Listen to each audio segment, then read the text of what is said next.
Everyone, तो इस video में हम पढ़ने वाले हैं ऑर्गेनिक का first chapter haloalkanes and haloarenes. Let us begin. तो पहले आपको पता होना चाहिए होते क्या है। तो will begin with very basic, जितना सिंपल हो सकता है उतना ही सिंपल तरीके से हम लोग इस चैप्टर को पढ़ेंगे। हेलो एल्केन्स बना है हेलोजन प्लस एल्केन से। तो आप कोई भी एल्केन ले सकते हैं। सपोज आपने लिया CH4। अब क्या करना है, इसका एक हाइड्रोजन हटा के हेलोजन ऐड करना है। तो एक हाइड्रोजन कम कर देंगे, ये बन जाएगा CH3। उसकी जगह ऐड कर देंगे कोई भी एक हेलोजन, तो ये कंपाउंड हो जाएगा halo alkane. In the same way अगर हम बेंजीन रिंग लेते हैं, तो बेंजीन रिंग में आपको पता है ये हर एक पॉइंट का मतलब होता है कार्बन, और हर एक कार्बन के साथ एक हाइड्रोजन होता है। बेंजीन का फॉर्मूला है C6H6। तो जितने यहाँ पे कार्बन है उतने ही हाइड्रोजन भी प्रेजेंट है। नॉर्मली हम लोग उनको शो नहीं करते, लेकिन अगर हम किसी भी एक हाइड्रोजन को रिप्लेस कर देते हैं हेलोजन से, तो मान लो बिल्कुल ये जो टॉप वाला कार्बन है, यहाँ हमने हाइड्रोजन को हटा के एक हेलोजन लगा दिया, तो ये बन जाएगा हेलो अरीन। तो एलिफेटिक या ओपन चेन कोई भी हम एल्केन लेकर के हेलोजन लगाते हैं तो हेलो एल्केन्स बनते हैं। वही बेंजीन रिंग में यही काम होता है, हाइड्रोजन की जगह हेलोजन आता है, तब बनते हैं हेलो अरीन्स। दूसरा जो इंपॉर्टेंट डिफरेंस है इनके बीच में वो है हाइब्रिडाइजेशन का।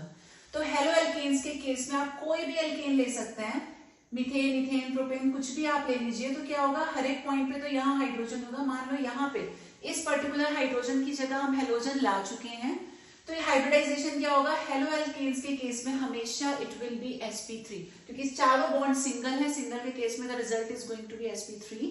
वेयरएज इन हेलो अरीन्स, जहां पे जिस कार्बन पे हेलोजन अटैच है, क्योंकि वहां एक डबल बॉन्ड आता है, due to that double bond यहाँ हाइब्रिडाइजेशन रहेगा sp2। तो ये दो इंपॉर्टेंट डिफरेंस हमने पढ़ लिए। एल्केन में हाइड्रोजन की जगह हेलोजन, बेंजीन में हाइड्रोजन की जगह हेलोजन। हेलो एल्केन्स में sp3 हाइब्रिडाइजेशन और हेलो अरीन्स में होता है sp2। इसके बाद बात करते हैं क्लासिफिकेशन की।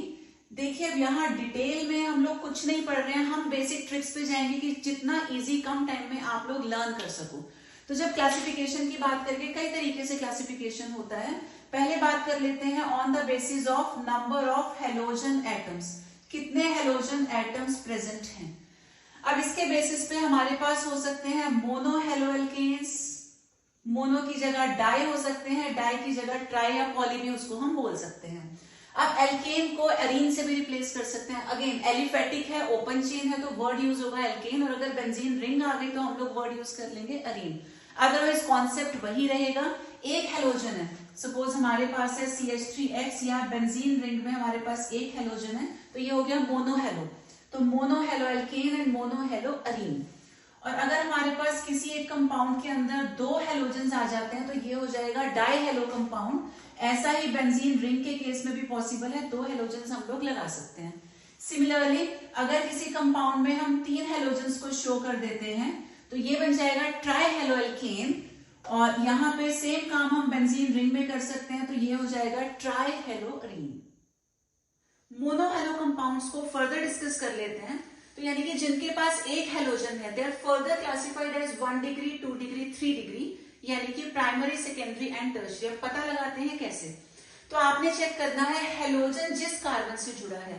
तो हेलोजन वाला कार्बन अगर 0 या हेलोजन वाला कार्बन एक कार्बन से जुड़ा है, उसे बोलते हैं 1 डिग्री। हेलोजन वाला जो कार्बन है अगर वो दो कार्बन से जुड़ा है, तो ये हो जाएगा 2 डिग्री यानी कि सेकेंडरी। और अगर हेलोजन वाला कार्बन 3 कार्बन से अटैच है, तो इसको हम बोलते हैं 3 डिग्री यानी कि टर्शियरी। क्लासिफिकेशन होता है on the basis of hybridisation of carbon. Again definitions और बेसिक कॉन्सेप्ट्स को साइड में छोड़ते हुए सिर्फ ट्रिक्स के थ्रू लर्न करते हैं। तो ये हमारे पास 4 टाइप्स आते हैं। क्या होता है, कई बार डबल बॉन्ड के बाद डायरेक्टली हेलोजन अटैच होता है, इसको बोलते हैं विनाइल। और ऐसा ही बेंजीन रिंग के केस में होता है, तो ये डबल बॉन्ड के बाद डायरेक्टली हेलोजन आता है, इसको बोलते हैं एराइल। ऐसे ही डबल के बाद अगर सिंगल है देन हेलोजन प्रेजेंट है, तो इसका नाम हो जाएगा एलाइल। और बेंजीन रिंग में ये डबल बॉन्ड के बाद सिंगल बॉन्ड है, फिर उसके बाद हेलोजन है, तो ये हो जाएगा बेंजाइल। अब यहाँ कैसे लर्न करना है, तो फर्स्ट केस में आप देखो ये वी जैसी शेप बन रही है, ठीक है, वी बन रहा है, तो ये हो गया विनाइल। और यहाँ पे हेलोजन से पहले एल जैसा बन गया, तो ये हो जाएगा एलाइल। तो सिर्फ वी है तो विनाइल, और जहां हेलोजन से पहले एल की शेप आ रही है वो हो जाएगा एलाइल। और इसको आप लर्न कर लेना। तो बेंजीन में डायरेक्टली हेलोजन प्रेजेंट है, तो वो एराइल, और बेंजीन के बाद सिंगल बॉन्ड है फिर हेलोजन है, then it's called benzyl. Next अब बात कर लेते हैं आइसोमेरिज्म इन हेलो एल्केन्स। अब आइसोमेरिज्म दो टाइप की होती है, एक स्ट्रक्चरल और एक स्टीरियो। डिटेल्स आप ऑलरेडी पढ़ चुके होंगे क्लास 11th में भी। हम बस काम की बात करने वाले हैं यहाँ पर। अब जो हेलो एल्केन्स होते हैं वो सिर्फ और सिर्फ स्ट्रक्चरल आइसोमेरिज्म शो करते हैं, स्टीरियो शो नहीं करेंगे। उसके बाद स्ट्रक्चरल के भी 5 टाइप्स होते हैं, chain, position, functional group, metamerism and tautomerism. तो उन सबको छोड़ते हुए आपको बस इतना याद रखना है कि जो हेलो एल्केन्स है वो सिर्फ चेन आइसोमेरिज्म और पोजीशन आइसोमेरिज्म शो करते हैं। अब समझ लेते हैं कि आइसोमेरिज्म होता क्या है। तो जब 2 या 2 से ज्यादा कंपाउंड्स होंगे जिनका मॉलिक्यूलर फॉर्मूला सेम है, यानी कि नंबर ऑफ हर एक टाइप के एटम सेम रहेंगे लेकिन स्ट्रक्चर अलग अलग हो जाएगा, तो उसको बोल देते हैं आइसोमेरिज्म, स्पेशली स्ट्रक्चरल आइसोमेरिज्म। अब अगर हम चेन आइसोमेरिज्म की बात करते हैं तो आपको याद क्या रखना है, देखिए आइसोमेरिज्म के केस में हमेशा सेम क्या रहेगा, मॉलिक्यूलर फॉर्मूला। किसी भी टाइप की आइसोमेरिज्म होगी the same will be molecular formula, और अलग क्या होगा, जो उसका नाम है। Easiest way to learn, same हमेशा मॉलिक्यूलर फॉर्मूला और अलग क्या होगा, जो उस आइसोमेरिज्म का नाम है। तो इसको कैसे डिफाइन करेंगे, same molecular formula but different chain length, क्योंकि इसका नाम है चेन आइसोमेरिज्म, तो यहाँ पे चेन की लेंथ अलग अलग होगी हर बार। फॉर एग्जाम्पल अगर हम बात करें C5H11Br की, तो टोटल हमारे पास 5 कार्बन है। अब हमें चेन की लेंथ को वेरी करना, तो हम क्या करेंगे, 5 कार्बन को हमने एक चेन में लगा दिया, ब्रोमीन को हमने कॉर्नर पे अटैच कर दिया। अब पहले केस में हमने 5 की चेन बनाई, नेक्स्ट हमने क्या किया, हमने सिर्फ 4 कार्बन की चेन बना दी, एक कार्बन बचा उसे हम ब्रांच में लगा देंगे। ब्रांच जो है 2 अलग अलग पोजीशंस, बल्कि 3 पे पॉसिबल है, ठीक है, नहीं 2 पे ही पॉसिबल है। तो यहाँ पे ये 2 बन गए 4 की चेन वाले। अगले स्टेप में हमने 3 कार्बन की चेन बनाई, जो 2 कार्बन बचे वो चले जाएंगे एज ब्रांचेस। याद रखना है कि ब्रांच कभी भी कॉर्नर वाले कार्बन पे नहीं होती, कॉर्नर्स को छोड़ के आप कहीं भी ब्रांचेस लगा सकते हैं। तो पहले हमने 5 की चेन बनाई, फिर हमने 4 की चेन बना करके ब्रांच को एडजस्ट किया, एक बार इस कार्बन पे एक बार अगले वाले कार्बन पे। नेक्स्ट हमने सिर्फ 3 कार्बन की चेन बनाई है और 2 कार्बन को एज ब्रांच अरेंज कर दिया है। लेकिन ब्रोमीन को देखिए, ब्रोमीन ने अपनी जगह नहीं छोड़ी, वो पहले भी कॉर्नर पे था, वो हर एक केस में कॉर्नर में है। तो वेरी क्या कर रहा है, चेन की लेंथ, तो इसको बोल देंगे chain isomerism. Hydrogen as per requirement, ठीक है, वो बाय डिफॉल्ट आ ही जाते हैं। कैसे अरेंज करते हैं, लाइक पहले के पास एक ही बॉन्ड है, आपको पता है कार्बन की वैलेंसी 4 होती है, टोटल 4 बॉन्ड उसके कंप्लीट करने हैं। यहाँ पर एक बॉन्ड है तो हम शो कर देंगे 3 हाइड्रोजन। इस कार्बन के पास 2 बॉन्ड्स है, लेफ्ट और राइट में 2 की कमी है, तो दिस वे हाइड्रोजन हर जगह एडजस्ट कर दिए जाते हैं। नेक्स्ट हम बात करते हैं पोजीशन आइसोमेरिज्म की, तो यहाँ सेम क्या रहेगा, अगेन मॉलिक्यूलर फॉर्मूला। इस बार अलग क्या होगा, position of the functional group. यहाँ पे फंक्शनल ग्रुप क्या है, हेलोजन एटम जो भी हम यूज कर रहे हैं। तो आप चेन की लेंथ वेरी नहीं करेगी, अगर आप 5 की चेन लेंथ ले रहे हो हर बार 5 की लेनी है, बाई चांस आप 4 की ले रहे हो तो हर बार 4 की ही चेन को कंसिडर करना है। और अलग क्या करेंगे, पोजीशन को। एग्जाम्पल देखते हैं, तो C5H11Br सेम एग्जाम्पल हमारे पास है। तो टोटल कार्बन 5 है, मान लेते हैं हमने 5 कार्बन को एक चेन में लगा दिया। अब चेन लेंथ को चेंज नहीं कर सकते क्योंकि चेंज करना है पोजीशन को। तो 5 की ही चेन में एक बार हमने हेलोजन को लगा दिया फर्स्ट कार्बन पे, एक बार लगाया सेकंड कार्बन पे, एक बार उसी में लगा दिया थर्ड कार्बन पे। Chain length is same, different क्या हो रहा है, position of the halogen atom. So आगे के टॉपिक्स को कवर करने से पहले कुछ इंपॉर्टेंट पॉइंट्स जो कि हर किसी को पता होनी चाहिए। अब क्योंकि हमारा चैप्टर हेलोजन से रिलेटेड है, तो हेलोजन्स को हम लोग जनरली रिप्रेजेंट करते हैं कैपिटल लेटर एक्स से। हेलोजन्स होते कौन कौन से हैं, FCl, Br, I and At। लेकिन ये जो लास्ट का एलिमेंट है ये है रेडियो एक्टिव, इसकी प्रॉपर्टीज बिल्कुल अलग है, तो इसे हेलोजन्स के साथ स्टडी नहीं किया जाता। दो इसको उसी ग्रुप में प्लेस करते हैं as per its atomic number, लेकिन इसकी प्रॉपर्टीज को हम इन सब के साथ में स्टडी नहीं करेंगे। अब हमारे पास रहेगा main 4 halogens, fluorine, chlorine, bromine and iodine. Sequence में आप लर्न कर लेना, फिर कल बाहर आई आत्मा, या कोई भी आप ट्रिक लगा के इसको लर्न कर सकते हैं। लर्न करना इज इंपॉर्टेंट। उसके बाद अब क्या है, पूरे चैप्टर को जब हम स्टडी करेंगे तो कॉमन वर्ड लिखा होगा हेलोजन। मैक्सिमम रिएक्शंस में वर्ड तो आपको मिलेगा हेलोजन, लेकिन नजर आएंगे सिर्फ ये 2, क्लोरीन एंड ब्रोमीन। तो मैक्सिमम रिएक्शंस में हेलोजन वर्ड लिखे होने के बाद भी, दो हमारे पास ये 4 हेलोजन्स हैं, लेकिन मैक्सिमम रिएक्शंस में आपको सिर्फ क्लोरीन और ब्रोमीन नजर आएंगे, फ्लोरीन और आयोडीन मैक्सिमम जगह पर नहीं होंगे। तो उसका रीजन समझ लेते हैं। फ्लोरीन अपने ग्रुप का फर्स्ट मेंबर है, वैसे भी पीरियोडिक टेबल में ऑलमोस्ट एट द एंड होता है ये, तो इसका जो साइज है very very small, exceptionally small होता है। तो छोटा साइज होने की वजह से इसकी जो रिएक्शन है वो बहुत फास्ट है या फिर अनकंट्रोल्ड है। तो जिस पॉइंट पे या जिस प्रोडक्ट पे हम इसको रोकना चाहेंगे, रिएक्शन वहां पे रुकेगा नहीं और आगे कहीं बढ़ जाएगी, प्रोडक्ट कुछ और ही बन जाएगा। इसलिए फ्लोरीन आपको जनरली नजर नहीं आएगा। इन द सेम वे अपने ग्रुप का लास्ट मेंबर है आयोडीन, तो डाउन द ग्रुप आपको पता है साइज बढ़ता रहता है due to increase in the number of shells. तो आयोडीन का साइज सबसे बड़ा है अपने ग्रुप में। अब बड़ा साइज होने की वजह से आपको पता है जो मोटे लोग हैं उनको चलने फिरने में थोड़ी सी प्रॉब्लम आती है, ठीक है। तो ऐसे आयोडीन का साइज काफी बड़ा है। साइज बड़ा होने की वजह से इसकी जो रिएक्शन है वो कैसी है, तो रिएक्शन या तो it will be very very slow या रिएक्शन होती है रिवर्सिबल। मान लीजिए आपको कोई प्रोडक्ट अभी चाहिए, प्रोडक्ट मिलेगा 1-2 घंटे के बाद, तो ऐसी रिएक्शन का फायदा नहीं है, बहुत ज्यादा स्लो होगी तो, ठीक है। अदरवाइज कैसी होती है, रिवर्सिबल। प्रोडक्ट तो आपको मिला लेकिन वो वापस रिएक्टेंट्स में कन्वर्ट हो जाएगा, तो फायदा ही नहीं। हमें तो प्रोडक्ट चाहिए, रिएक्शन वहां स्टॉप नहीं होगी, वो वापस इधर कन्वर्ट हो जाएंगे। तो इसलिए जनरली फ्लोरीन और आयोडीन को हम लोग इग्नोर करके चलते हैं। इन दोनों के लिए हमारे पास स्पेशल मेथड्स होते हैं। तो जितने जनरल वाले मेथड्स हैं वो एप्लीकेबल होंगे only for chlorine and bromine. Fluorine और आयोडीन के लिए स्पेशल मेथड्स हैं। Let us now talk about the preparation of haloalkanes. तो जो सबसे पहला मेथड है वो है फ्रॉम एल्केन्स, और यहाँ पे हम यूज करते हैं फोटोकेमिकल सब्स्टिट्यूशन। सब्स्टिट्यूशन को समझते हैं पहले। तो एल्केन्स के केस में जो हाइड्रोजन है, पहले हाइड्रोजन जाएगा और उसकी जगह पे हेलोजन की एंट्री होगी, तो उसको बोलेंगे सब्स्टिट्यूशन। और ये जो टर्म है फोटोकेमिकल, इसका मतलब कि ये रिएक्शन मेनली होती है in the presence of light. तो मैक्सिमम केसेस में हम लेते हैं सनलाइट, लेकिन कुछ केसेस में हम यूवी यूज कर सकते हैं, और हाई टेम्परेचर पे भी ये रिएक्शन इक्वली पॉसिबल है। तो let us take the example. हमने यहाँ पे लिया है मीथेन, द सिंपलेस्ट एल्केन। इसमें अगर हम क्लोरीनेशन करवाएं, ब्रोमिनेशन भी इसी तरीके से होगा, ठीक है। तो अगर हम क्लोरीनेशन करवा रहे हैं तो ये सनलाइट की प्रेजेंस में है। अब कैसे होगा कि यहाँ का एक हाइड्रोजन आप हटा दो तो ये बन जाएगा CH3। जो हाइड्रोजन गया उसकी जगह पे क्लोरीन की एंट्री हो जाएगी, तो वी गेट दिस प्रोडक्ट। अब जो हाइड्रोजन यहाँ से निकला और एक जो क्लोरीन यहाँ से बचा, together they will form HCl। अभी क्योंकि प्रोडक्ट के पास और हाइड्रोजन है तो ये रिएक्शन फर्दर कंटिन्यू हो जाएगी।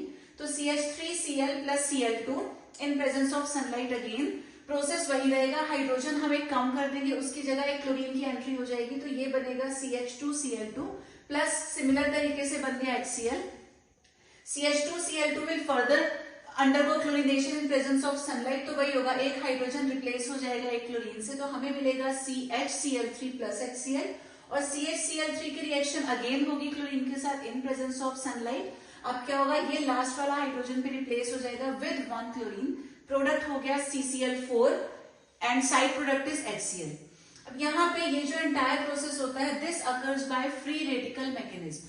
अभी इस वीडियो में हम लोग कोई भी मैकेनिज्म डिस्कस नहीं करने वाले हैं, उसके लिए अलग से आपको वीडियो मिल जाएगी। अभी बेसिक टॉपिक्स को हम लोग कंप्लीट करते हैं। अब यहाँ एक इंपॉर्टेंट पॉइंट है, in higher alkanes a mixture of isomeric products is obtained. तो इस पॉइंट को समझते हैं विद एग्जांपल्स। हमने लिया है ethane CH3 bond CH3 plus Cl2, यहाँ भी क्लोरीनेशन करवा रहे हैं इन प्रेजेंस ऑफ सनलाइट। तो इथेन के केस में हमारे पास ये 2 कार्बन हैं, बट दोनों सिमेट्रिकल हैं, या बोल सकते हैं दोनों आइडेंटिकल हैं। ये भी 1 डिग्री और ये भी 1 डिग्री, क्योंकि दोनों सेम है तो कोई फर्क नहीं पड़ेगा। आप किसी एक में सब्स्टिट्यूशन करवा सकते हैं, चाहो तो फर्स्ट में चाहो तो सेकंड में। तो लाइक हमने यहाँ पे सेकंड वाले में सब्स्टिट्यूशन दिखा दिया, उसका एक हाइड्रोजन कम करके क्लोरीन ऐड कर दिया। अब जो हाइड्रोजन यहाँ से निकला और एक जो क्लोरीन बचा, उन्होंने मिलकर बना दिया HCl। तो यहाँ तो ये सिंपल है, कोई प्रॉब्लम नहीं है। बट अगर हमारे पास हो प्रोपेन, अब प्रोपेन में क्या है, 3 कार्बन हैं, लेकिन अगर टाइप की बात करें तो 2 टाइप के कार्बन हैं। ये दोनों बिल्कुल सेम है, दोनों है 1 डिग्री, लेकिन जो सेंटर वाला कार्बन है वो 2 डिग्री है। 2 डिग्री कैसे है, दोनों तरफ ये कार्बन से जुड़ा है, तो 2 कार्बन से जुड़े होने का मतलब ये 2 डिग्री है। तो ये दोनों तो बिल्कुल सेम है, किसी एक में हम लोग दिखा देंगे सब्स्टिट्यूशन, प्लस एक बार हमको यहाँ दिखाना पड़ेगा। तो इस केस में आपको मिक्सचर मिलेगा, टोटल 2 प्रोडक्ट्स मिलेंगे। तो एक बार हमने सेंटर वाले में सब्स्टिट्यूशन दिखाया है, तो सेंटर का हाइड्रोजन कम करके वहां हेलोजन ऐड कर दिया। और सेकंड केस में क्या है, इन दोनों में से किसी एक जगह पर सब्स्टिट्यूशन दिखाएंगे, तो हमने यहाँ शो कर दिया, एक हाइड्रोजन कम करके उसकी जगह पे ऐड कर दिया chlorine. In the same way हमारे पास नेक्स्ट एग्जांपल है ब्यूटेन, जहाँ पे 4 कार्बन हैं। यहाँ अगर हम चेक करें तो ये 2 कार्बन एक जैसे हैं और ये 2 कार्बन एक जैसे हैं। ये दोनों 1 डिग्री हैं और बीच वाले दोनों 2 डिग्री हैं। तो क्योंकि 2 टाइप के कार्बन हैं तो 2 प्रोडक्ट यहाँ पे मिलेंगे। तो यहाँ भी जब हम क्लोरीनेशन करवाएंगे इन प्रेजेंस ऑफ सनलाइट, आपको 2 प्रोडक्ट्स शो करने पड़ेंगे। एक बार इन दोनों में से कहीं आप सब्स्टिट्यूट करोगे और एक बार यहाँ पर। लाइक हमने क्या किया, सेकंड वाले पे शो कर दिया सब्स्टिट्यूशन, दोनों में से किसी एक पे दिखाना था। इन द सेम वे इन दोनों में से किसी एक पे दिखाना, तो हमने फोर्थ वाले पे दिखा दिया। हाइड्रोजन हटा करके वी हैव एडेड क्लोरीन। तो अभी जो हमने मेथड डिस्कस किया था फ्रॉम एल्केन्स, उसमें हमने क्लोरीन और ब्रोमीन की ही बात की है, फ्लोरिनेशन या आयोडीनेशन की बात नहीं हुई। तो what about fluorination and iodination? तो हमने कुछ देर पहले डिस्कस किया था कि फ्लोरीन का साइज बहुत छोटा है, इसकी रिएक्शन अनकंट्रोल्ड हो जाती है, और आयोडीन के केस में क्या होता है, उसका साइज बड़ा होने की वजह से या तो रिएक्शन बहुत ही स्लो होती है या फिर वो रिवर्सिबल हो जाती है। तो इन दोनों के लिए हमारे पास होते हैं स्पेशल मेथड्स जो कि अब डिस्कस करते हैं। तो for fluorination we have Swarts reaction. अब हमें क्या करना है, ये सारे हमारे पास ऑप्शंस हैं जो हम यूज कर सकते हैं, AgF, Hg2F2, COF2 या SbF3, कोई भी एक हम लोग यूज कर सकते हैं। अब एल्केन से तो प्रिपरेशन हो नहीं सकती, तो हमें लेना पड़ेगा एल्काइल हैलाइड। तो ब्रोमीन या क्लोरीन वाला कंपाउंड हम लेकर के चलेंगे, इसकी रिएक्शन हम इनमें से किसी भी एक के साथ करवा देंगे, तो डबल डिस्प्लेसमेंट हो जाएगा, CH3 के साथ F ऐड हो जाएगा और AgBr बन जाएगा साइड प्रोडक्ट। तो ये हो गया फ्लोरिनेशन। ऐसे ही जब हम बात करते हैं आयोडीनेशन की, तो इसके लिए हमारे पास है फिंकलस्टीन रिएक्शन। याद रखना, name reactions are always very very important. तो आयोडीनेशन के लिए है फिंकलस्टीन रिएक्शन। यहाँ पे क्या यूज कर सकते हैं, these are the options, we can use NaI या फिर Ki। तो यहाँ पे हमें क्लोरीन या ब्रोमीन वाला एल्काइल हैलाइड लेना पड़ेगा, तो वी हैव टेकन CH3Br। इसकी रिएक्शन इन दोनों में से किसी भी एक के साथ करवा सकते हैं, बट ये होती है इन प्रेजेंस ऑफ ड्राई एसीटोन।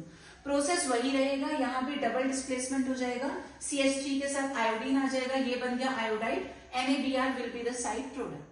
तो आयोडीन के केस में हमने दो प्रॉब्लम्स देखी हैं, क्या, एक तो रिएक्शन होती है स्लो और दूसरा वो हो जाती है रिवर्सिबल। तो दो ही ऑप्शंस हैं इन प्रॉब्लम्स को ओवरकम करने के लिए। पहला क्या है, हम फिंकलस्टीन रिएक्शन लगा सकते हैं। एक और मेथड है, अगर आपकी रिएक्शन रिवर्सिबल है तो वहां पे ऑक्सीडाइजिंग एजेंट्स को यूज करके भी हम प्रोडक्ट को बना सकते हैं। अब ऑक्सीडाइजिंग एजेंट्स में दो ऑप्शंस हमारे पास हैं, we can either use HiO3 या फिर HNO3। इक्वेशन समझते हैं, तो हमने क्या लिया, एल्केन। एल्केन में अगर डायरेक्ट आयोडीन ऐड करने की कोशिश करें, जैसे कि हमने क्लोरीन और ब्रोमीन को ऐड किया था फोटोकेमिकल सब्स्टिट्यूशन से, वैसे अगर हम आयोडीन को ऐड करना चाहें, रिएक्शन पॉसिबल है, तो एक हाइड्रोजन निकलेगा, उसकी जगह एक क्लोरीन आएगा, तो ये बन गया CH3I। जो हाइड्रोजन गया और जो आयोडीन बचा, together they will form HI। But problem क्या है, इस HI की वजह से द रिएक्शन बिकम्स रिवर्सिबल। ये HI ब्रेक हो जाता है, ब्रेक होके ये वापस इससे रिएक्ट करेगा and will get back these things. हमें ये तो नहीं चाहिए, तो अगर हम किसी तरीके से इस HI को ही रिमूव कर दें तो ये रिएक्शन रिवर्सिबल नहीं हो पाएगी, तब हमारा काम बन जाएगा, we will get the product. तो अब सोल्यूशन कैसे मिलेगा, HI को रिमूव करके। तो अब देखते हैं HI को कैसे रिमूव करेंगे। तो ये दो ऑप्शन है हमारे पास, या तो आप इसी में क्या ऐड कर दो, HiO3, या फिर ऐड कर दो HNO3। तो अगर हम HNO3 ऐड करते हैं, ये उस HI से, जो कि प्रॉब्लम क्रिएट कर रहा था, उस HI से रिएक्ट करेगा, यहाँ पे आयोडीन HI को कन्वर्ट कर देगा इनटू I2। अब I2 वापस रिएक्ट नहीं कर सकता। सिमिलरली अगर हम HNO3 की जगह HiO3 यूज करेंगे, इसका भी वही काम है, ये HI को ऑक्सीडाइज करके कन्वर्ट कर देगा इनटू I2। तो इससे क्या होगा, जब HI बचेगा ही नहीं रिएक्शन में, तो रिएक्शन रिवर्सिबल हो ही नहीं पाएगी and the problem is solved. तो यहाँ है हमारे फर्स्ट वाले मेथड की समरी। अगर हम एल्केन से हेलो एल्केन्स बनाना चाहें, तो हमें क्या करना है, एल्केन लेना है, उसमें क्लोरीन या ब्रोमीन को ऐड करना है इन प्रेजेंस ऑफ सनलाइट, तो यहाँ से बन जाएगा एल्काइल क्लोराइड या एल्काइल ब्रोमाइड। क्लियर। अब लेकिन इनकी जगह अगर हमें फ्लोरीन या फिर आयोडीन लेकर के आना है, तो फ्लोरीन का ऑप्शन क्या है, स्वार्ट्ज रिएक्शन, इसमें हम स्वार्ट्ज रिएक्शन लगा देंगे, और अगर आयोडीन लेकर के आना है तो इसी में हम लोग लगा देंगे फिंकलस्टीन रिएक्शन। तो स्वार्ट्ज से मिलेगा एल्काइल फ्लोराइड और फिंकलस्टीन से मिल जाएगा alkyl iodide. Second method of preparation is from alkenes. अब जब भी आपको किसी भी रिएक्शन में कोई एल्कीन नजर आए, एल्कीन क्या होता है, जहां कार्बन कार्बन के बीच में आएगा डबल बॉन्ड, तो जैसे ही आपको एल्कीन नजर आता है, पहला क्वेश्चन आप खुद से करेंगे, व्हाट काइंड ऑफ एल्कीन। दो ही ऑप्शन हैं आपके पास, जो गिवन एल्कीन है या तो वो होगी सिमेट्रिकल या होगी अनसिमेट्रिकल। सिमेट्रिकल का मतलब क्या हुआ कि डबल बॉन्ड की दोनों साइड्स लेफ्ट और राइट बिल्कुल सेम होंगी, और अनसिमेट्रिकल का मतलब जब आप चेक करेंगे डबल बॉन्ड की दोनों साइड्स, तो you will find them different. तो यहाँ क्या है, CH2 दोनों साइड्स बिल्कुल सेम है, लेकिन यहाँ पर एक तरफ CH2 है, दूसरी तरफ CH है, तो दीज आर डिफरेंट। ये हो गया सिमेट्रिकल और ये हो गया अनसिमेट्रिकल। तो एल्कीन देखते ही आपको खुद से पूछना, अच्छा एल्कीन है, what kind of alkene, symmetrical या अनसिमेट्रिकल? तो देखते ही आप समझ जाएंगे। अगर एल्कीन सिमेट्रिकल है तो वहां कोई प्रॉब्लम नहीं आती, the product is very very easy, अभी डिस्कस करेंगे कैसे बनेगा। लेकिन अगर एल्कीन अनसिमेट्रिकल है, जहां डबल बॉन्ड की दोनों साइड्स डिफरेंट है, इन दैट केस हमें अप्लाई करना पड़ता है मार्कोनिकॉव्स रूल। तो सिमेट्रिक वाली में नो प्रॉब्लम, बिल्कुल इजी प्रोडक्ट बनेगा, लेकिन अगर अनसिमेट्रिकल है तो Markovnikov's rule has to be apply. तो अब समझ लेते हैं मार्कोनिकॉव्स रूल है क्या। सबसे पहला point, this is applicable only in case of unsymmetrical alkenes. जब भी एल्कीन अनसिमेट्रिकल होगी वहां पे मार्कोनिकॉव्स रूल की बात होगी। अब ये कहता क्या है, negative part of the adding molecule goes to that double bonded carbon which has less number of hydrogens. Example से समझने की कोशिश करते हैं। तो ये हमने देखा डबल बॉन्ड, अच्छा alkene, what kind of alkene, दोनों साइड्स बिल्कुल सेम है, ये आ गया सिमेट्रिकल। सिमेट्रिकल में कोई प्रॉब्लम नहीं है, इसको बोलते हैं एडिंग मॉलिक्यूल, अडेंडम जो है। तो एडिंग मॉलिक्यूल के दो पार्ट्स हैं, H positive and X negative, but क्योंकि दोनों कार्बन्स बिल्कुल सेम है तो किसी एक को हाइड्रोजन दे दो, दूसरे वाले को हेलोजन दे दो, प्रोडक्ट बिल्कुल सेम बनेगा। तो फर्स्ट वाले में हाइड्रोजन ऐड करते हैं, CH2 से हो गया CH3। सेकंड वाले में हेलोजन ऐड कर देते हैं, double bond will be converted into single. यहाँ तो कोई प्रॉब्लम नहीं है। लेकिन अब जैसे नेक्स्ट वाले केस में alkene, what kind of alkene, तो आप देखोगे दोनों साइड्स अलग है, दिस इज अनसिमेट्रिकल। अनसिमेट्रिकल देखते ही माइंड में क्या आना चाहिए, मार्कोनिकॉव्स रूल लगेगा यहाँ। तो अब ये रूल क्या कहता है, जो एडिंग मॉलिक्यूल का नेगेटिव पार्ट है, पॉजिटिव को नहीं देखना आप, जब बस नेगेटिव को देखिए, तो एडिंग मॉलिक्यूल का जो नेगेटिव पार्ट है वो इन दोनों में से किसके पास जाएगा, तो that double bonded carbon which has less number of hydrogens. तो सिर्फ डबल बॉन्ड वाले कार्बन्स को देखना, इसके पास एक हाइड्रोजन है, इसके पास दो है, तो जहां पे हाइड्रोजन्स कम है वहां पे आएगा नेगेटिव पार्ट, ऑटोमेटिकली पॉजिटिव वाला दूसरे के पास चला जाएगा। तो प्रोडक्ट क्या हो जाएगा, CH3, CH को क्या मिल गया, इसको मिला नेगेटिव पार्ट यानी कि Cl, और इस CH2 को मिला हाइड्रोजन, तो ये कन्वर्ट हो गया इनटू CH3 और डबल बॉन्ड कन्वर्ट हो गया इनटू सिंगल। तो यही है मार्कोनिकॉव्स रूल। मार्कोनिकॉव्स रूल के बाद एंटी मार्कोनिकॉव्स को समझना भी उतना ही जरूरी है। तो anti Markovnikov's rule is also known as peroxide effect या फिर कराश इफेक्ट। अब यहाँ ये इंपॉर्टेंट कंडीशंस है जो यहाँ पर मेंशन की गई हैं। तो मार्कोनिकॉव की तरह जो एंटी मार्कोनिकॉव्स रूल है वो भी अनसिमेट्रिकल एल्कीन के लिए होता है, बट एडिंग मॉलिक्यूल होगा सिर्फ और सिर्फ HBr, किसी और के लिए ये रूल एप्लीकेबल नहीं होता, और वो भी इन प्रेजेंस ऑफ पेरोक्साइड। तो ये दो चीजें बहुत ज्यादा इंपॉर्टेंट है। अनसिमेट्रिकल एल्कीन है, उसमें अगर हम HBr ऐड कर रहे हैं, that too in presence of peroxide, तब रूल होगा एंटी मार्कोनिकॉव्स, अदरवाइज हमेशा लगेगा Markovnikov's rule. Let us try to understand. अच्छा, डबल बॉन्ड देखा alkene, what kind of alkene, आपने देखा दोनों साइड्स अलग है, ये हो गई अनसिमेट्रिकल। अनसिमेट्रिकल है तो माइंड में क्या आया, मार्कोनिकॉव्स रूल। अब ये रूल क्या कहता है, एडिंग मॉलिक्यूल का नेगेटिव पार्ट कहाँ जाएगा, उस डबल बॉन्डेड कार्बन पे जहां पे कम हाइड्रोजन है। तो ये बनेगा CH3 CH Br CH3, इसको Br मिल गया, हाइड्रोजन इधर ऐड हो गया। लेकिन अगले केस में alkene, what kind of alkene, ये भी अनसिमेट्रिकल है, इसमें हम लोग एक मॉलिक्यूल ऐड कर रहे हैं, लेकिन मॉलिक्यूल क्या है, स्पेशली HBr है, वो भी साथ में क्या आ गया, पेरोक्साइड। तो जैसे आपने पेरोक्साइड देखा माइंड में आ जाएगा एंटी मार्कोनिकॉव्स रूल। अब क्या होना है, उस डेफिनेशन को आप रिवर्स कर दो। अब नेगेटिव पार्ट कहां जाएगा, उस डबल बॉन्डेड कार्बन पे जहां पे ज्यादा हाइड्रोजन हैं। तो इस बार जो प्रोडक्ट आपको मिलेगा वो होगा CH3 CH2 CH2 Br। अब ये नेगेटिव पार्ट कॉर्नर पे आकर ऐड होगा, हाइड्रोजन इस वाले को मिल जाएगा, तो product will be CH3 CH2 CH2 Br। अब ये इसका रीजन क्या है, ऐसा क्यों होता है, पेरोक्साइड आने से रूल रिवर्स क्यों हो गया, उसके लिए मैकेनिज्म पढ़नी पड़ेगी, that will discuss in the next video. तो दो मेथड्स हमारे कंप्लीट हो गए, पहला था फ्रॉम एल्केन्स, दूसरा था from alkenes. Now the third method is from alcohols. कोई भी एल्कोहल हम लोग यूज करेंगे, एल्कोहल में भी अलग अलग तरीकों से हम लोग एल्काइल हैलाइड प्रिपेयर कर सकते हैं। तो पहले एल्कोहल में अगर हम HCl को ZnCl2 के साथ ऐड करते हैं, will be getting alkyl halide. ये जो मिक्सचर है इन दोनों का, इसको बोलते हैं लुकास रिएजेंट, और इस प्रोसेस को बोला जाता है ग्रूव्स प्रोसेस। यहाँ पर क्या है, HCl तो इसके साथ रिएक्ट करेगा, और जो ZnCl2 है this will act as catalyst, ये सिर्फ कैटलिस्ट का काम करेगा। तो जब इन दोनों में रिएक्शन होगी, R will combine with Cl to give the alkyl halide, और ये जो हाइड्रोजन है ये इस OH के साथ कंबाइन होकर दे देगा वाटर। दूसरा मेथड आता है यूजिंग फास्फोरस ट्राइहैलाइड। तो जनरली PCl3 यूज किया जाता है। तो यहाँ क्या होगा, ये जो हैलोजन है ये कंबाइन हो जाएगा इस R के साथ, तो आपको मिलेगा RX, और साइड प्रोडक्ट जो बनेगा वो हमेशा होता है H3PO3 which you need to learn. और एक बेस्ट मेथड जो हमारे पास है वो तीसरा वाला है, जिसमें हम अल्कोहल की रिएक्शन करवाते हैं SOCl2 के साथ अलोंग विद पायरिडीन। तो यहाँ पे R will combine with Cl to give RCl main product. उसके अलावा ये जो SO है ये कन्वर्ट हो जाएगा इनटू SO2 और साथ में एक प्रोडक्ट बनता है HCl। अब ये मेथड जो है this is best method of preparation using alcohols. अब इसको बेस्ट क्यों बोलते हैं, तो इसका रीजन क्या है, मेन प्रोडक्ट एल्काइल हैलाइड के साथ जो दो साइड प्रोडक्ट्स मिल रहे हैं SO2 and HCl, both of these are gaseous, gas के फॉर्म में है, तो ये वहां से एस्केप हो जाएंगी, उड़ जाएंगी।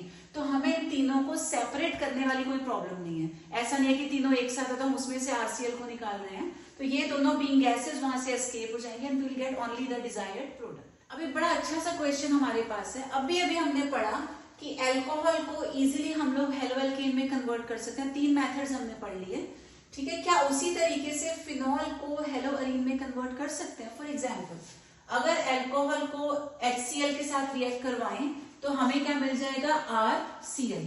वैसे ही अगर हम फिनॉल लेकर के चलते हैं, फिनॉल होता है बेंजीन रिंग विद OH, इसकी रिएक्शन HCl के साथ करवाएं, can we get this? The answer is straight away no. तो अल्कोहल तो रिएक्ट करेंगे, लेकिन जो फिनॉल्स हैं वो इस तरीके से रिएक्ट नहीं करते, तो उसका रीजन समझते हैं। ये हमारे पास है फिनॉल, जहां पे ऑक्सीजन के पास होते हैं लोन पेयर्स, ये शो करेगा प्लस R इफेक्ट। यहाँ क्या होगा, ये जो ऑक्सीजन के लोन पेयर के इलेक्ट्रॉन्स हैं अगर ये मूव करके यहाँ आ जाएं, तो ये जो 2 पाई इलेक्ट्रॉन्स हैं ये मूव करके यहाँ आएंगे। इसको इंप्लीमेंट करते हैं, अगला स्ट्रक्चर ड्रॉ करते हैं। तो ये 2 इलेक्ट्रॉन्स जब नीचे आएंगे तो यहाँ बन गया डबल बॉन्ड, ऑक्सीजन पे आ गया पॉजिटिव चार्ज क्योंकि उसके नेगेटिव इलेक्ट्रॉन्स तो चले गए।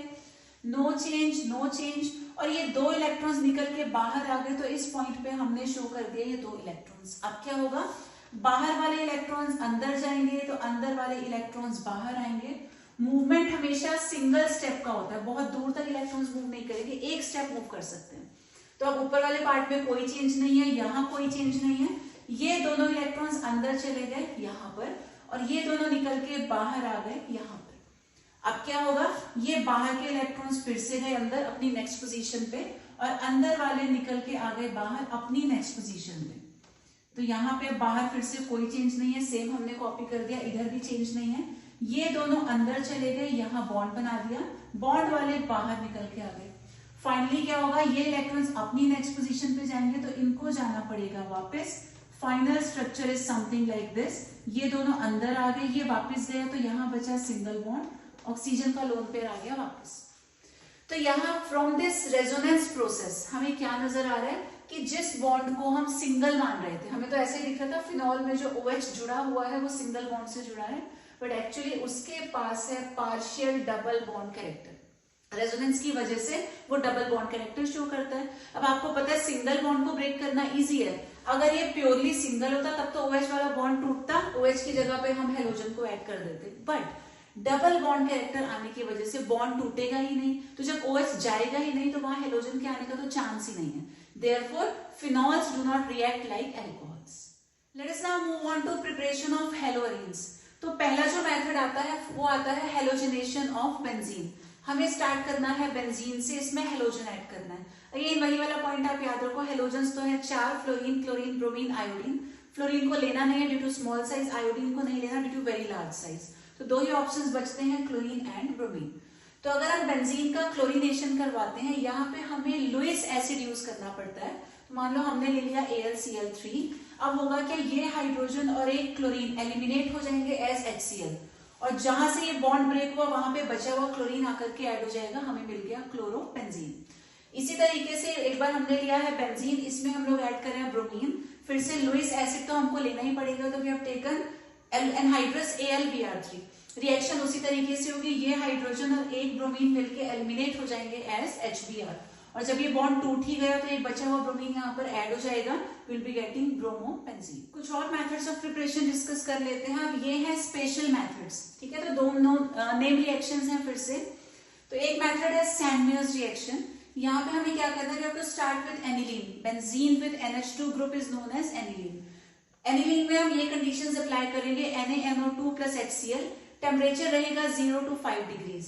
तो अंडर सच कंडीशंस ये जो एनिलीन है ये कन्वर्ट होगा इनटू बेंजीन डाइएजोनियम हैलाइड, जो कि एक इंटरमीडिएट है। तो बेंजीन के ऊपर जुड़ जाएगा N2Cl।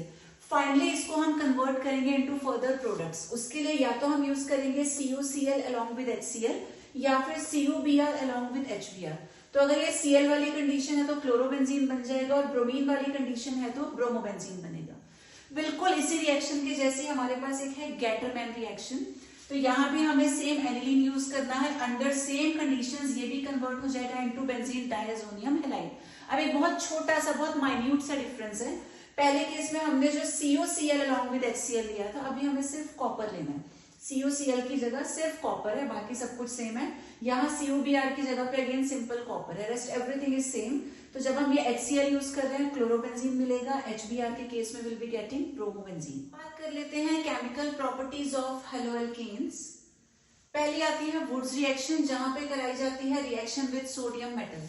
तो वुड्स रिएक्शन में क्या करना है, दो सिमिलर एल्काइल हैलाइड्स देने हैं, दोनों सेम होने चाहिए। तो we have taken CH3Cl CH3Cl।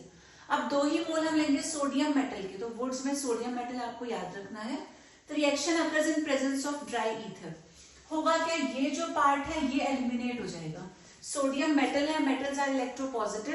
Eight the same time जो क्लोरीन है हैलोजन, दिस इज इलेक्ट्रोनेगेटिव। तो इलेक्ट्रोपॉजिटिव और इलेक्ट्रोनेगेटिव कंबाइन होके NaCl साइड प्रोडक्ट बना देंगे। जो दो पार्ट्स बचे CH3 वो मिलके बना देंगे एल्कीन। ऐसे नेक्स्ट आती है वुड्स फिटिक रिएक्शन। तो this is quite similar to Wurtz reaction. एक छोटा सा डिफरेंस है, एक लेना है हेलोएल्केन लेकिन दूसरा लेना है हेलोअरीन। यहाँ तो हमने दोनों सिमिलर लिए थे, दोनों ही हेलोएल्केन्स थे, लेकिन वुड्स फिटिक में एक हेलोएल्केन और दूसरा हेलोअरीन। साथ में 2 मोल सोडियम के आ जाएंगे। ये रिएक्शन भी ड्राई ईथर की ही प्रेजेंस में होगी। और प्रीवियस केस की तरह यहाँ भी 2 NaCl एलिमिनेट हो जाएगा, because Na electropositive, Cl electronegative, अलग हो जाएंगे।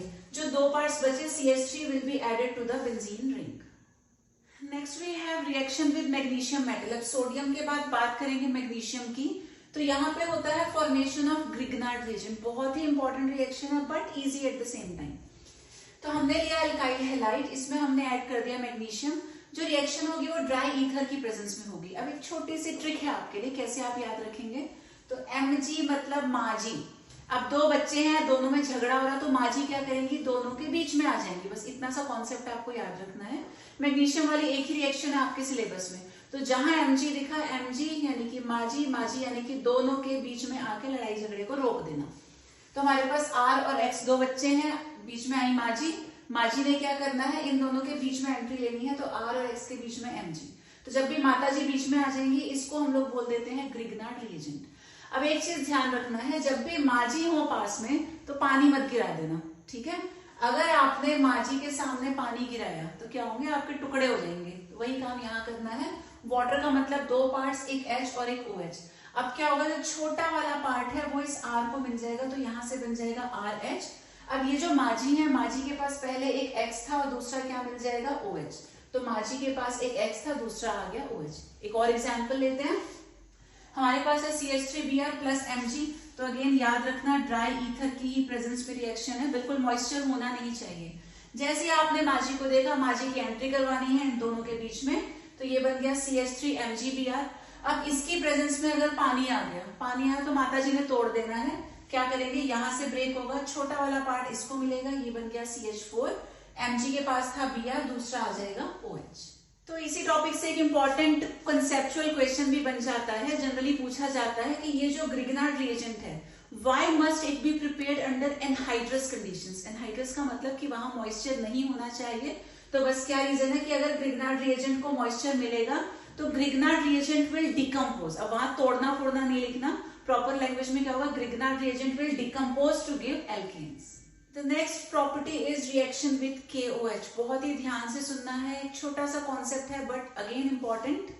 तो जैसे किसी भी रिएक्शन में आपको KOH दिखता है, आपको सबसे पहले तो ये चेक करना है KOH कैसा है।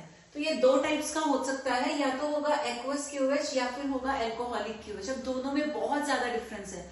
दोनों केसेस में जो प्रोडक्ट मिलते हैं वो बिल्कुल अलग होते हैं। तो सबसे पहले ये जरूर आप ध्यान दें कि किस टाइप का KOH है। तो अगर एक्वस KOH है, उस केस में जो प्रोडक्ट बनेगा वो होगा अल्कोहल, और लेकिन एल्कोहलिक KOH के केस में द प्रोडक्ट इज एल्कीन। तो यानी कि एक्वस के साथ होती है substitution reaction, where as alcoholic के केस में होती है एलिमिनेशन रिएक्शन। छोटे छोटे डिफरेंसेस हैं, डू रिमेम्बर। एग्जाम्पल से समझते हैं। तो हमारे पास एक हेलो एल्केन है, इसमें हमने ऐड किया एक्वस KOH।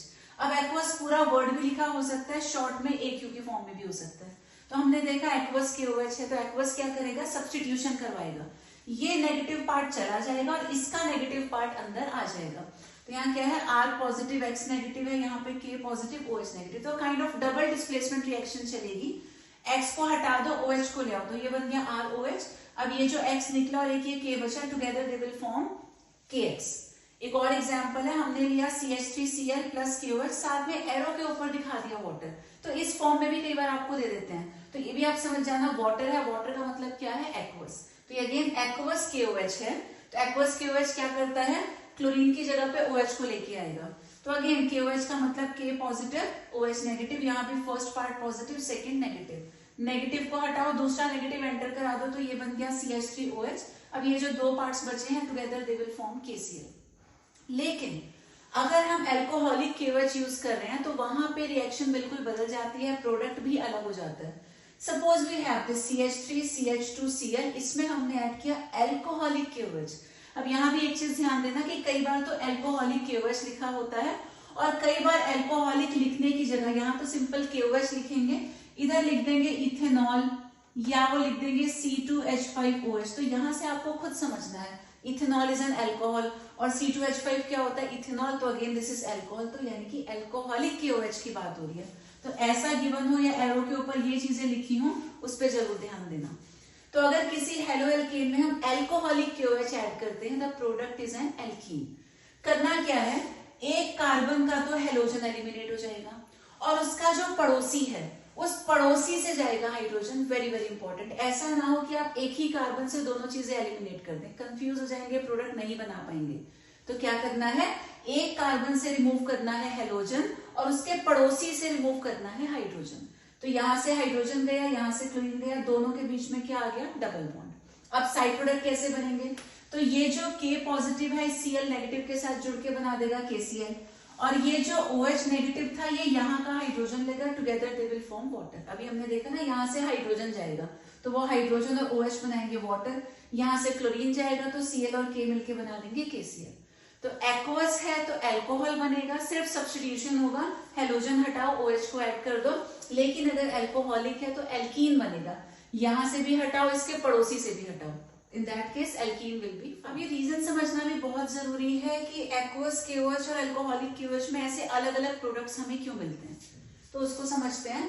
एक्वस KOH का मतलब क्या हुआ, एक तो हमारे पास KOH है, जब ये डिसोसिएट होगा तो क्या मिलेगा, K positive and OH negative.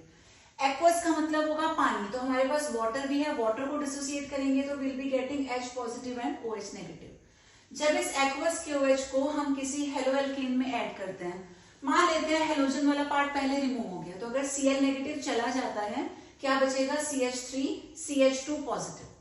अब पॉजिटिव पार्ट पे अटैक करने आएगा नेगेटिव। हमारे पास नेगेटिव आयंस दोनों सेम है, चाहे वो KOH से आया हो या वो वाटर से आया हो, नेगेटिव पार्ट एक ही है OH नेगेटिव।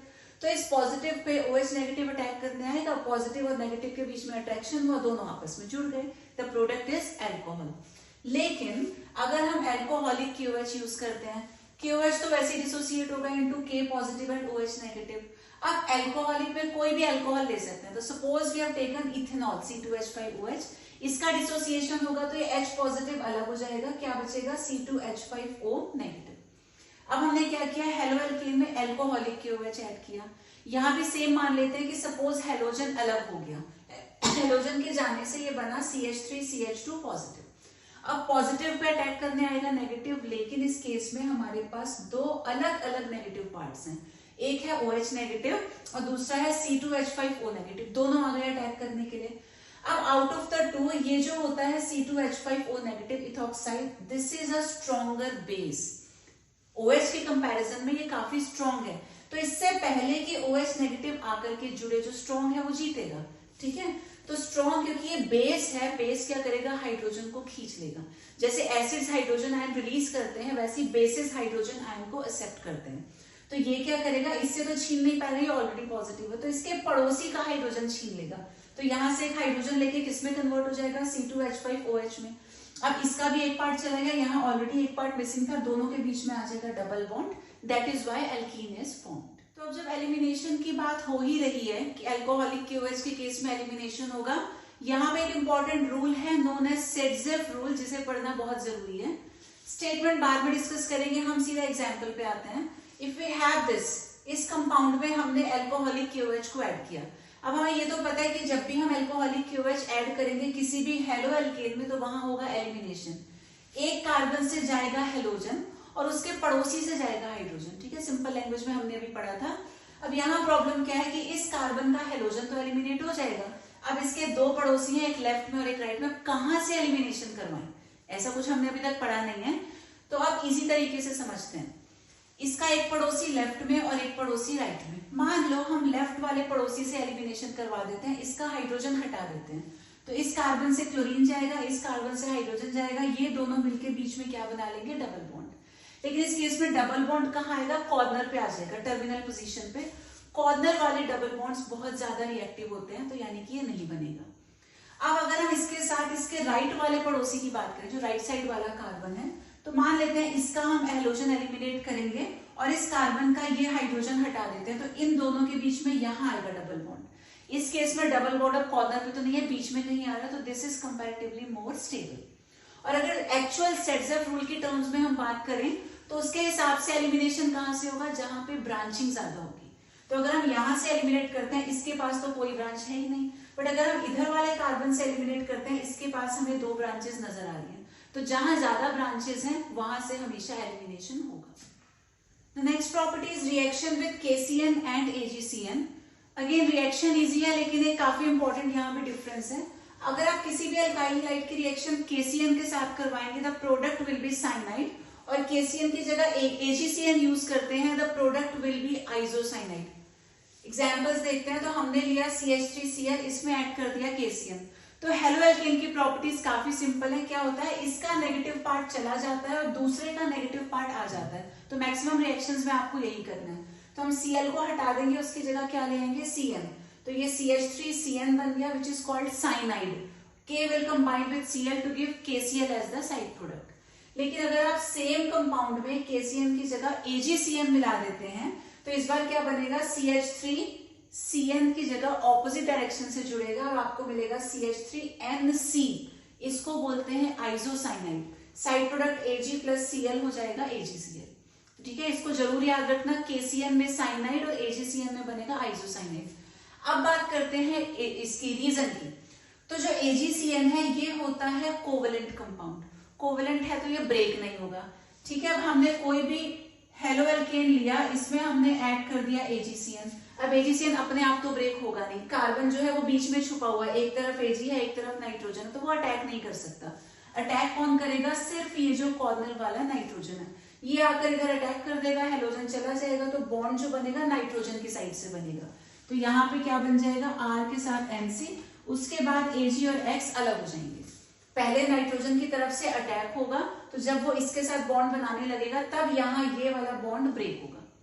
लेकिन अगर हम KCN की बात करें, तो KCN is ionic in nature. Ionic है तो ये पहले आयंस में ब्रेक हो जाएगा, तो रिएक्शन से पहले ये ब्रेक हो गया into K positive and Cn negative.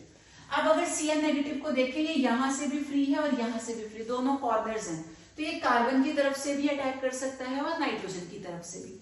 तो जब इसकी रिएक्शन RX के साथ होगी Cn नेगेटिव की, ये बॉन्ड तो ब्रेक हो ही जाएगा बाद में। तो अब दो पॉसिबिलिटीज है, अगर कार्बन आकर यहाँ अटैक करेगा तो RC कुछ बनेगा, और अगर नाइट्रोजन आकर के अटैक करेगा तो R और N के बीच में बॉन्ड बनेगा। अब जब हम दोनों को कंपेयर करते हैं, तो ये जो कार्बन कार्बन बॉन्ड है ये स्ट्रॉन्गर होता है in comparison to carbon nitrogen bond. भले इसके पास ऑप्शंस दोनों हैं, पॉसिबिलिटीज दोनों हैं, लेकिन अगर कार्बन इसके साथ बॉन्ड बनाएगा तो carbon carbon bond will be stronger. बनाने को नाइट्रोजन भी इसके साथ बॉन्ड बना सकता है, बट नाइट्रोजन कार्बन का बॉन्ड कंपैरेटिवली उतना स्ट्रॉन्ग नहीं होता, तो जो स्ट्रॉन्ग है वो जीतेगा। देयरफॉर बॉन्ड बनता है बिटवीन कार्बन एंड कार्बन, तो कार्बन की साइड से आकर के अटैक होगा, इसीलिए प्रोडक्ट क्या हो जाएगा, Cn साइनाइड। ये जो टॉपिक है हमारा mechanism of nucleophilic substitution reaction, this is very important, quite easy, और डेफिनेटली इसका एक क्वेश्चन आपको बोर्ड्स में मिल जाएगा। तो लिसन केयरफुली। अब ये पहले तो मीनिंग समझ लेते हैं, न्यूक्लियोफिलिक सब्स्टिट्यूशन रिएक्शंस होती क्या है। सब्स्टिट्यूशन सिंपल है, पहले भी डिस्कस हो चुका है, एक एटम या ग्रुप जाएगा, उसकी जगह दूसरे की एंट्री हो जाएगी। उसी के साथ में एक वर्ड है न्यूक्लियोफिलिक। तो न्यूक्लियोफिलिक बना है वर्ड न्यूक्लियोफाइल से। न्यूक्लियोफाइल्स होते हैं न्यूक्लियस लविंग यानी कि पॉजिटिव लविंग। अब पॉजिटिव लविंग कौन होगा? जो खुद नेगेटिव होगा। तो यानी कि यहाँ पे हम नेगेटिव पार्ट के सब्स्टिट्यूशन की बात कर रहे हैं, तो नेगेटिव पार्ट जाएगा और नए नेगेटिव पार्ट की एंट्री हो जाएगी। अब ये नेगेटिव पार्ट क्या है? तो हमारा चैप्टर है हेलोएल्केन्स, यानी कि हम बात कर रहे हैं हेलोजन की। तो हेलोजन जो ऑलरेडी प्रेजेंट होगा कंपाउंड में, दैट विल लीव और उसकी जगह पे एंट्री होगी किसी भी नए नेगेटिव ग्रुप की। अब ये जो सब्स्टिट्यूशन रिएक्शंस हैं, इनको शॉर्ट में SN से रिप्रेजेंट करते हैं, न्यूक्लियोफिलिक सब्स्टिट्यूशन। और ये होती हैं दो टाइप्स की। फर्स्ट है बायोमोलिक्यूलर न्यूक्लियोफिलिक सब्स्टिट्यूशन और एक होती है मोनो या फिर यूनिमोलिक्यूलर न्यूक्लियोफिलिक सब्स्टिट्यूशन। पहले सिंपल बेसिक कॉन्सेप्ट क्लियर करते हैं। तो बायोमोलिक्यूलर का मतलब हुआ दो मॉलिक्यूल्स। अगर हमारे पास दो मॉलिक्यूल्स है, दोनों एक साथ आके एक दूसरे से कोलाइड करेंगे and will be getting the product. तो जब भी दो मॉलिक्यूल्स होंगे, रिएक्शन एक स्टेप में हो जाएगी, सिंगल स्टेप में, क्योंकि दो मॉलिक्यूल्स हैं, कोलिजन हुआ, प्रोडक्ट मिल गया। लेकिन जब हम बात करते हैं मोनो या फिर यूनिमोलिक्यूलर की, यहाँ पे हमारे पास सिर्फ एक मॉलिक्यूल है। अब एक मॉलिक्यूल तुरंत तो प्रोडक्ट दे नहीं सकता, तो वो मॉलिक्यूल क्या करेगा? पहले वो ब्रेक होगा, ब्रेक होकर इंटरमीडिएट बनाएगा, उसके बाद it will be converted to final product. तो यहाँ पे होते हैं दो स्टेप्स। तो दो मॉलिक्यूल्स में एक स्टेप और एक मॉलिक्यूल में दो स्टेप। तो बायोमोलिक्यूलर यानी कि SN2 रिएक्शंस को डिस्कस करते हैं।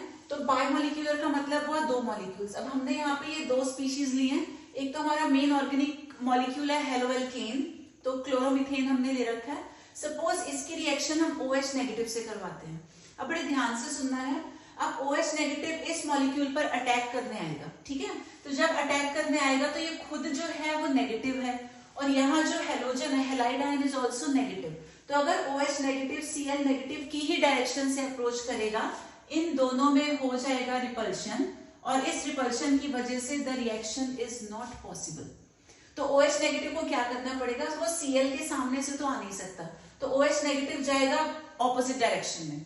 अब वो ऑपोजिट डायरेक्शन से अप्रोच करेगा तो बीच में उसको काफी स्पेस मिल गया, वो आके इस कार्बन पे अटैक करेगा।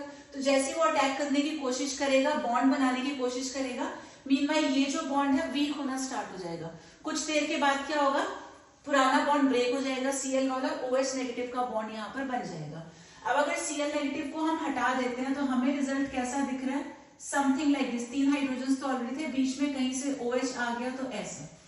अब ऐसा तो पॉसिबल नहीं है, VSEPR थ्योरी आप लोग पढ़ ही चुके हो। तो ये जो एटम्स हैं ये बिल्कुल ऐसे क्लोज नहीं आते थे, always go at maximum distance.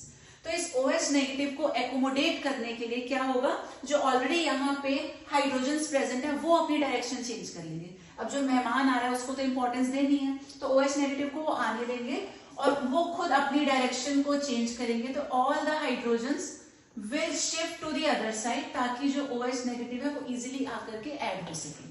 ठीक, तो इसी को हम बोलते हैं वॉल्डन इन्वर्जन ऑफ कॉन्फिगरेशन। तो देखो अम्ब्रेला की तरह बिल्कुल इन्वर्ट हो गया। तो SN2 के केस में हमेशा होता है वॉल्डन इन्वर्जन ऑफ कॉन्फिगरेशन। इसी के साथ अगर हम रिएक्टिविटी ऑर्डर की बात करें तो हम लोग हेलोएल्केन्स के बारे में पढ़ चुके हैं, उनकी डिग्रीज पढ़ चुके हैं, प्राइमरी, सेकेंडरी, टर्शियरी क्या होता है। तो इन केस ऑफ बायोमोलिक्यूलर यानी कि SN2 जो रिएक्टिविटी ऑर्डर रहता है वो है 1 degree, then 2 degree, then 3 degree. सबसे जल्दी, सबसे फास्ट रिएक्शन होगी वो प्राइमरी की होगी और सबसे स्लो हो जाएगी टर्शियरी की। तो अभी जो मैंने यहाँ बोला कि जो रिएक्टिविटी ऑर्डर है वो है 1, देन 2, देन 3 डिग्री, उसका रीजन अब समझते हैं। तो ये सबसे पहले हमारे पास 1 डिग्री है, सिंपल है, जहां तीनों हाइड्रोजन प्रेजेंट हैं। अब होगा क्या? OH नेगेटिव जब यहाँ बीच में से एंट्री करके इस कार्बन पे अटैक करने की कोशिश करेगा, तो क्योंकि हाइड्रोजन का साइज काफी स्मॉल होता है, बीच में इनफ स्पेस है जहां से OH नेगेटिव इजिली अंदर एंटर कर सकता है।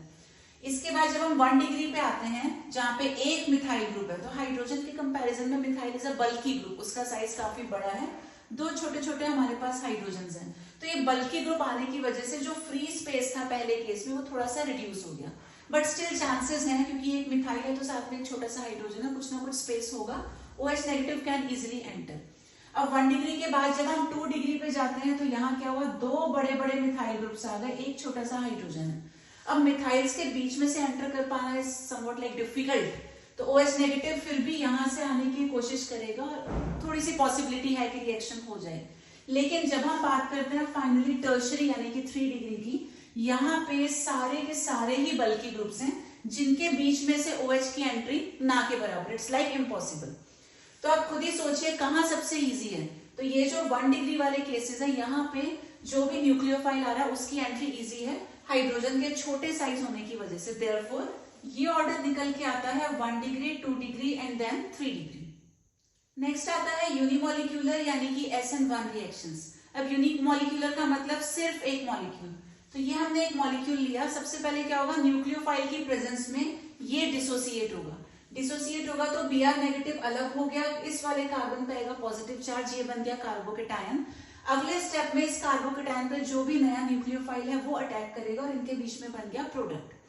सिंस ये जो प्रोसेस है involves the formation of carbocation. अब कार्बोकेटायन के बारे में आपको पता होगा सबसे ज्यादा स्टेबल होता है 3 डिग्री वाला, उसके बाद 2 डिग्री देन 1 डिग्री। तो उसी कार्बोकेटायन की स्टेबिलिटी के बेसिस पे यहाँ जो रिएक्टिविटी सीक्वेंस निकलती है वो है 3 degree then 2 degree and then 1 degree. So in short SN2 के केस में sequence is 1 to 3 and SN1 के केस में the sequence is 3 to 1। Very very important, इसको जरूर पढ़ना है बिकॉज जो क्वेश्चन आता है मोस्ट प्रोबेबली इसी ऑर्डर के बेसिस पे आ जाता है। तो ऐसा कुछ क्वेश्चन होगा कि क्वेश्चन में मेंशन होगा SN2 या SN1 के हिसाब से आप अरेंज कर दो। तो यहाँ SN2 का क्वेश्चन है like we have 2 bromo 2 methyl butane 1 bromopentane and 2 bromopropane. आपको अरेंज करना है इन द इंक्रीजिंग या decreasing order of reactivity as per SN2। तो इनके स्ट्रक्चर्स ड्रॉ कर लेते हैं। 2 ब्रोमो 2 मिथाइल ब्यूटेन, ब्यूट का मतलब हुआ 4 कार्बन, 2 पे है ब्रोमो, 2 पे है मिथाइल, ठीक। नेक्स्ट भी है 1 ब्रोमोपेंटेन, पेंट हो गया 5 कार्बन और 1 पे आ गया Br and then 2 bromopentane, pentane बनाया और 2 पे आ गया Br। तो हमें क्या करना है, इन सबकी डिग्री चेक करनी है, प्राइमरी सेकेंडरी टर्शियरी क्लासिफाई कर लेते हैं। तो हेलोजन जिस कार्बन से जुड़ा है ये फर्दर 3 कार्बन से अटैच्ड है, तो दिस इज 3 डिग्री। हेलोजन वाला ये जो कार्बन है ये सिर्फ एक कार्बन से जुड़ा है 1 डिग्री एंड हेलोजन वाला जो कार्बन है वो 2 तरफ कार्बन से जुड़ा है, दिस इज 2 डिग्री। अब क्योंकि हमें डिग्री पता चल गई ना, we just need to arrange, आपको सीक्वेंस याद होनी चाहिए। SN2 के केस में क्या सीक्वेंस है 1 to 3, तो यानी कि सबसे जल्दी ये रिएक्ट करेगा, उसके बाद ये आ जाएगा and this will be the least. और वहीं अगर सेम क्वेश्चन में SN1 के बेसिस पे पूछा होता तो आपका सीक्वेंस रिवर्स हो जाता, वहां सबसे फास्ट रिएक्ट करता 3 degree then 2 degree and then 1 degree. Now we have chemical properties of हेलोअरीन्स।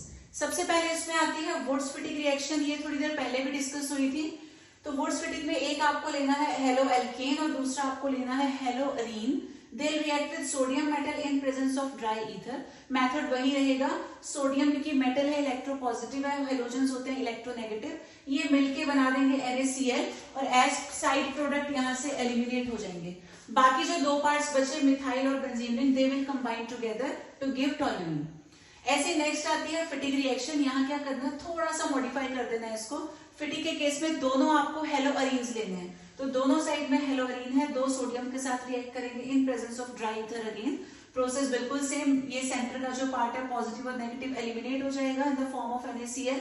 अब ये जो 2 बेंजीन रिंग्स बचती हैं, they will combine together to form बायोफिनाइल।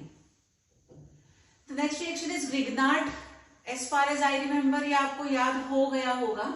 तो यहाँ पे हम क्या लेंगे, हेलोअरीन, इसकी रिएक्शन होगी माजी के साथ। माजी ने क्या करना है, दोनों बच्चों के बीच में एंट्री करनी है, तो इन दोनों के बीच में Mg विल बी देयर, तो ये बन गया ग्रिग्नार्ड रिएजेंट, पढ़ चुकी हैं पहले भी। एक नेक्स्ट रिएक्शन आती है Ullmann reaction. This is a bit similar to Wurtz reaction. तो वुड्स रिएक्शन में क्या होता है, सॉरी फिटिग रिएक्शन, फिटिग में क्या होता है, 2 हम लोग एराइल हैलाइड्स लेते हैं हेलोअरीन्स, लेकिन वहां पे ब्रोमो या क्लोरो होता है, यहाँ पे हम लेंगे आयोडो और उसमें मेटल होता है सोडियम, यहाँ पे है कॉपर, इतना सा डिफरेंस है। बिल्कुल उसी तरीके से ये जो सेंटर का पार्ट है एलिमिनेट हो जाएगा और ये जो 2 रिंग्स हैं benzene rings, they will combine together to give biphenyl. अब आती हैं सब्स्टिट्यूशन रिएक्शंस ऑफ हेलोअरीन्स। अभी हमने हेलोएल्केन्स की बात करी थी, SN1 SN2 पूरा हम डिस्कस कर चुके हैं, तो वो कौन सी थी, न्यूक्लियोफिलिक सब्स्टिट्यूशन। अब हेलोअरीन के केस में दोनों ऑप्शंस हैं, इलेक्ट्रोफिलिक भी है, न्यूक्लियोफिलिक सब्स्टिट्यूशन का ऑप्शन भी है, लेकिन ये जो हेलोअरीन्स हैं न्यूक्लियोफिलिक सब्स्टिट्यूशन रिएक्शंस देते तो हैं बट विद डिफिकल्टी, काफी ज्यादा प्रॉब्लम्स आती हैं। मीनिंग आपको याद होगा, न्यूक्लियोफिलिक का मतलब एक नेगेटिव पार्ट जाएगा, यानी कि हेलोजन विल लीव और उसकी जगह नया नेगेटिव पार्ट आएगा। बट ऐसी रिएक्शंस में काफी ज्यादा प्रॉब्लम आती है। अब प्रॉब्लम के रीजंस क्या हैं? पहला रीजन है रेजोनेंस, जो कि ऑलरेडी डिस्कस हो चुका है। हेलोरीन के केस में ये जो हेलोजन के ऊपर लोन पेयर है, तो lone pair is in conjugation with the ring. ये लोन पेयर अगर यहाँ आ जाएगा तो यहाँ क्या हो जाएगा, this will have partial double bond character. अब डबल बॉन्ड को तोड़ पाना उतना इजी नहीं है, तो ना तो ये बॉन्ड टूटेगा ना फर्दर रिएक्शन हो पाएगी। दूसरा रीजन है repulsion between nucleophile and pi electrons. अब अगर कोई भी न्यूक्लियोफाइल इस benzene reaction, benzene I mean ये हेलोजन के साथ ही है, तो जब कोई भी न्यूक्लियोफाइल आएगा इसके साथ रिएक्ट करने, न्यूक्लियोफाइल खुद कैसा है, नेगेटिव, और बेंजीन रिंग में ऑलरेडी 3 पाई बॉन्ड्स हैं। 3 पाई बॉन्ड्स का मतलब हो गया 6 पाई इलेक्ट्रॉन्स।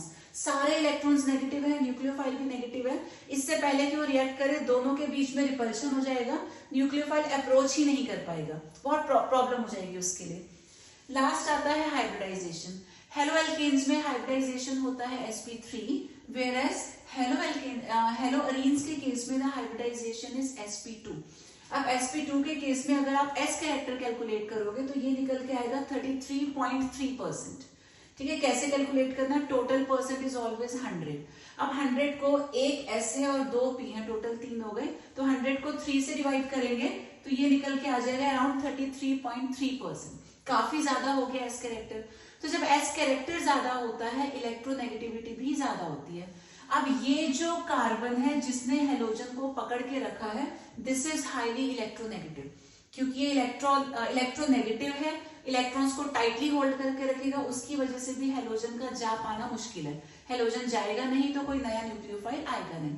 तो न्यूक्लियोफिलिक सब्स्टिट्यूशन रिएक्शंस में तो प्रॉब्लम आएगी, but yes, haloarenes can easily give these electrophilic substitution reactions. अब हमने ये तो पढ़ लिया कि न्यूक्लियोफिलिक सब्स्टिट्यूशन रिएक्शंस में प्रॉब्लम आती है, लेकिन एक रिएक्शन है जो आपको पढ़नी है, वो है डाउस प्रोसेस, जो कि होता है conversion of chlorobenzene to phenol. अब ये कन्वर्जन कैसे होगा, हम लोग क्लोरोबेंजीन से स्टार्ट करेंगे। हमें इसमें ऐड करना है NaOH, such a high temperature 623 kelvin, और प्रेशर भी देखिए काफी ज्यादा हाई है 300 atm। क्योंकि प्रॉब्लम होती है ऐसी रिएक्शंस में तो हमें ड्रास्टिक कंडीशंस लेनी पड़ती हैं। तो under such drastic conditions chlorobenzene is converted into phenol.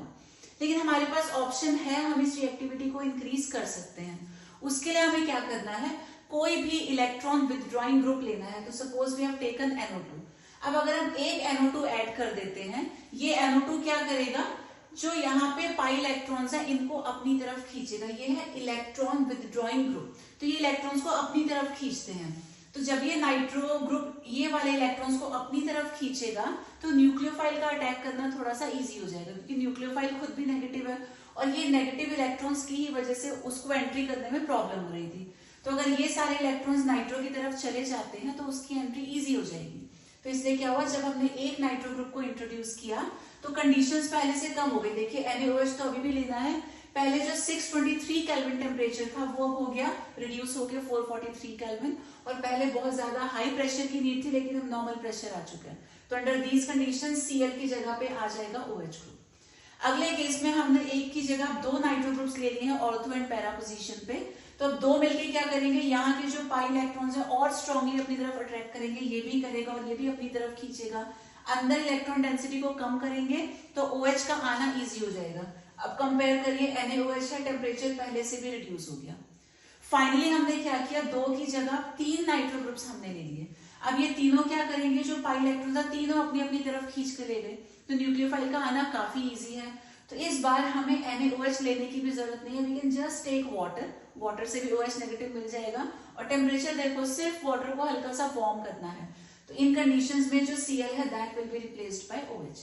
तो आपको याद क्या रखना है, इलेक्ट्रॉन विथड्रॉइंग ग्रुप अगर प्रेजेंट है ऑर्थो एंड पैरा पोजीशन पे, तो इससे क्या होगा, जो रिएक्टिविटी है मॉलिक्यूल की वो हमेशा इंक्रीज हो जाएगी। फाइनली हम पहुंच चुके हैं अब इलेक्ट्रोफिलिक सब्स्टिट्यूशन पे। तो जैसे न्यूक्लियोफिलिक सब्स्टिट्यूशन में सिर्फ एक रिएक्शन हमने पढ़ी है, डाउस प्रोसेस। इलेक्ट्रोफिलिक सब्स्टिट्यूशन में total we have 5 reactions, halogenation, nitration, sulphonation, Friedel Craft, alkylation and acylation. लेकिन इनको स्टडी करने से पहले कुछ इंपॉर्टेंट पॉइंट्स। तो जब भी हम किसी हेलोरीन की रिएक्शन कराएंगे, सबसे पहले यू हैव टू रिमेंबर कि वो होता है ऑर्थो एंड पैरा डायरेक्टिंग, यानी कि जो प्रोडक्ट आपको मिलेगा वो कैसा होगा, ऑर्थो एंड पैरा प्रोडक्ट। जो नया ग्रुप आकर के जुड़ेगा वो एक बार ऑर्थो पे और दूसरे केस में पैरा पे अटैच होगा। अब ये देखिए हेलोअरीन में एक हेलोजन ऑलरेडी प्रेजेंट होगा बेंजीन रिंग में। जहां भी जिस भी पोजीशन पे हेलोजन प्रेजेंट हो उसके नेक्स्ट वाली जो पोजीशंस होती हैं वो होती हैं ऑर्थो। उसके आगे की जो दो पोजीशंस हैं उनको बोलते हैं मेटा और बिल्कुल ऑपोजिट वाली होती है पैरा। अब एक ट्रिक है वेरी इंपॉर्टेंट एंड इजी, आपका काम काफी इजी कर देगी। कैसे पता लगाएं कि कौन सा ग्रुप ऑर्थो पैरा डायरेक्टिंग है और कौन सा ग्रुप मेटा डायरेक्टिंग है? तो बेंजीन रिंग में जो भी ग्रुप जुड़ा हुआ है अगर उसमें सारे सिंगल बॉन्ड्स हैं तो वो हमेशा होगा ortho and para directing. But if it contains a multiple bond, double bond हो या ट्रिपल बॉन्ड हो, तो वो हमेशा क्या होगा? Meta directing. अब हम किसकी बात कर रहे हैं? हेलोअरीन्स की। हेलोअरीन में ये जो हेलोजन अटैच्ड है हमेशा सिंगल बॉन्ड से अटैच्ड होगा, देयरफॉर जितने भी प्रोडक्ट्स हमको मिलेंगे they will be ortho and para directing. So the first reaction is halogenation. अब हेलोजनेशन में हम लोग क्या ऐड करेंगे? हेलोजन। किसमें ऐड करना है? हेलोअरीन में। अब यहाँ आप कोई भी हेलोजन ले सकते हैं, ठीक है। तो हमने ले लिया क्लोरोबेंजीन, इसमें हम फिर से क्लोरीनेशन करवा रहे हैं, तो ये होगा इन प्रेजेंस ऑफ एनहाइड्रस AlCl3। एक छोटी सी ट्रिक, कभी भी आपको किसी भी रिएक्शन में बेंजीन रिंग दिखे और साथ में हेलोजन नजर आए, किसी भी फॉर्म में हेलोजन हो सकता है, तो बेंजीन रिंग है और हेलोजन है, वहां पे हमेशा जो कैटलिस्ट आएगा वो एक लुईस एसिड होगा and in most of the cases it will be anhydrous AlCl3। Benzene, halogen, इन दोनों के साथ क्या कॉम्बिनेशन लेना है? Anhydrous AlCl3। अब होगा क्या? देखो जो पहले से प्रेजेंट है वो बॉस है, वो डिसाइड करेगा कि दूसरे ग्रुप को कहां पे उसने प्लेस देनी है। तो ये क्योंकि सिंगल बॉन्ड वाला है, अभी ट्रिक बताई थी, सिंगल बॉन्ड वाले होते हैं ऑर्थो एंड पैरा डायरेक्टिंग। तो ये क्या करेगा? जो नया ग्रुप ऐड होने के लिए आ रहा है एक बार उसको ऑर्थो पे अटैच करेगा और एक बार उसे पैरा पे अटैच करेगा। अब इन दोनों में से भी जो पहला वाला प्रोडक्ट है ये होगा माइनर, यानी कि बहुत कम क्वांटिटी में प्रोड्यूस होगा, और बाद वाला जो है वो ज्यादा क्वांटिटी में बनेगा। It's called the major product. उसका रीजन क्या है? यहाँ पर ये दोनों ग्रुप्स पास पास हैं जिसकी वजह से रिपल्शन होगा। इस रिपल्शन को बोला जाता है स्टेरिक हिंड्रेंस। तो यहाँ पे स्टेरिक हिंड्रेंस काफी ज्यादा है तो ये स्टेबल नहीं हो पाएगा, लेकिन यहाँ क्योंकि दोनों ग्रुप्स काफी दूर हैं एक दूसरे से, रिपल्शन के चांस नहीं है, तो हम बोलते हैं there is less steric hindrance and more stability. क्योंकि ये ज्यादा स्टेबल है तो ये मेजर होगा और जहां पे रिपल्शन ज्यादा है वो हो जाएगा माइनर।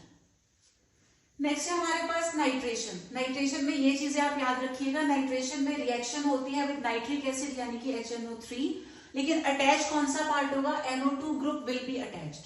तो हमने लिया क्लोरोबेंजीन, हेलोअरीन, इसकी रिएक्शन हम HNO3 के साथ करवा रहे हैं, नाइट्रेशन है तो HNO3 यूज करना है, और कैटलिस्ट के फॉर्म में हम लेंगे कंसंट्रेटेड H2SO4।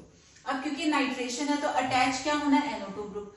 कहाँ अटैच होगा तो ये डिसाइड करेगा, क्योंकि ये बॉस है, तो ये क्योंकि सिंगल बॉन्ड वाला है, सिंगल बॉन्ड वाले होते हैं ऑर्थो एंड पैरा डायरेक्टिंग। तो जो सेकंड ग्रुप यहाँ से NO2 अटैच होगा एक बार ऑर्थो पे और एक बार पैरा पे, ऑर्थो वाला हो जाएगा माइनर और पैरा वाला प्रोडक्ट हो जाएगा major. Then we have sulphonation. अब सल्फोनेशन के इंपॉर्टेंट पॉइंट्स है, यहाँ पे रिएक्शन होगी विद सल्फ्यूरिक एसिड, या तो सिंपली हम लिख सकते हैं H2SO4, या फिर हम यूज कर सकते हैं ओलियम, जो कि सल्फ्यूरिक एसिड की ही हाईली कंसंट्रेटेड फॉर्म होती है, and the formula is H2S2O7। तो आप ऐसा लिखो या ऐसा लिखो, बोथ आर करेक्ट। अब अटैच कौन सा ग्रुप होगा? तो यहाँ पर आएगा SO3H ग्रुप।